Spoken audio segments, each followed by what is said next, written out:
મારું નામ દિનેશ કુવાભાઈ ડુંગરિયા છે. ગાંધીધામ તાલુકાના ગળપાદર ગામે કંડલા એરપોર્ટ રોડ ઉપર આવેલી 97 પૈકી એક સર્વે નંબર વાળી જમીન જે હું 4 વર્ષથી એ જમીનને હું ખેતીથી ઉપયોગ કરું છું અને ખેતી કરીને એમાં ઘર ચલાવું છું.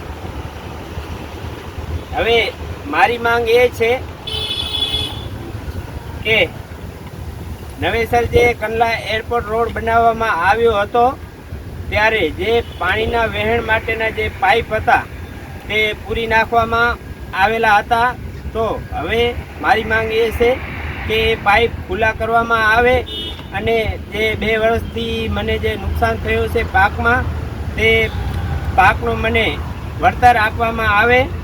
અને આ અંગે મેં જિલ્લા કલેક્ટર સાહેબને અરજી પણ આપેલી છે. તો આ અરજીનો તાત્કાલિક ધોરણે નિકાલ કરવામાં આવે અને જો તાત્કાલિક ધોરણે આ અરજીનો નિર્ણય નહીં થાય તો આગામી દિવસોમાં હું કોર્ટમાં પણ અરજી કરીશ.